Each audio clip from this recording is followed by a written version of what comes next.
Now to the massacre at a Hanukkah gathering at Sydney's iconic Bondi Beach. 15 people were killed and one of 2 gunmen shot dead after a hail of gunfire tore apart celebrations for the first night of the Jewish Festival of Lights. Australian officials quickly labeled the assault an anti-Semitic act of terrorism. Today, shock and grief were matched by anger and urgent questions. Eyewitness video captures the moment 2 armed men opened fire at a Hanukkah gathering on Sydney's iconic Bondi Beach. Confusion, panic, the sound of celebration giving way to terror. Families running for their lives. A festival of light darkened by violence. And then I heard like a shot, boom, like 3, 4, 5 shot. I thought probably it's like a firework. This Israeli tourist visiting Australia was filming the celebration when the gunfire erupted. And then like I just ran. I didn't think anything. And then when I just stopped after I felt like it's a safe place, I stopped. And I was just thinking like, wow, this is felt like being the same like what happened in the 7th of October. In Nova Festival, people are celebrating, enjoy the moment, enjoy the holiday.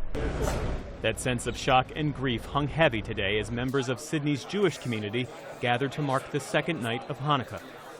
A ritual usually centered on joy and continuity, carried out this time in grief and mourning. Today, Australian Prime Minister Anthony Albanese called it a horrific act of anti-Semitism. Tragically, in 2025, we live in a dangerous time, and these 2 evil people have engaged in this act of anti-Semitism driven by ideology. But the attack has also sharpened political tensions. On Sunday, Israeli Prime Minister Benjamin Netanyahu criticized Albanese and his government's decision to recognize a Palestinian state.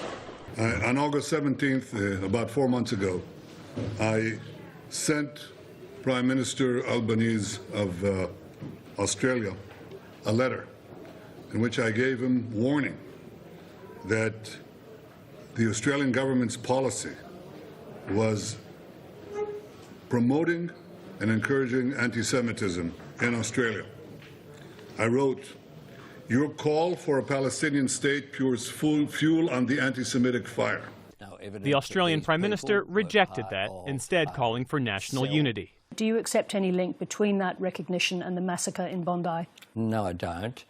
And overwhelmingly, most of the world recognises a 2-state solution as being the way forward in the Middle East. This is a moment of national unity where we need to come together, and in particular, at this time, we need to wrap our arms around members of the Jewish community who are going through an extraordinarily difficult period. That was an anti-Semitic attack, obviously, and I just want to pay my respects to everybody. In Washington, President Trump also condemned the attack and highlighted an act of extraordinary bravery. A very, very brave person, actually, who went and attacked frontally one of the shooters and saved a lot of lives. That man, an Australian fruit vendor, Ahmed El Ahmed, charged toward danger, tackling and disarming one of the gunmen. When he saw these people on the ground, covered in blood, his conscience and morals compelled him to attack one of the terrorists. Ahmed was later shot by the second gunman. He's now recovering in the hospital. I'm proud that my son saved lives. He was hit by bullets in the hand and shoulder, but Allah won't hurt him as he was doing good. Half a world away in Tel Aviv, a vigil was held for the victim. Candles lit, prayers whispered, and grief shared. The impact is deeply personal. Nir Golan is visiting Tel Aviv, but is from Bondi Beach. This is our community, this is our school, this is our synagogue, this is our backyard. It's a tragedy, and we are still processing what has happened. Golan says the attack has shaken his faith in Australia's ability to protect Jewish citizens. I've told every person I've been here that Australia is no longer safe for Jewish people. So this is not unexpected. The government has done nothing to protect us, and unfortunately this is the situation we're in. It is tragic. My heart goes out to everyone back home. Australian couple Harry and Tammy Graff were in Israel working as volunteers with a nonprofit group when they learned what had happened back home.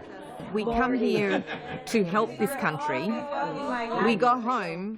What do we do to help our country? What can we do?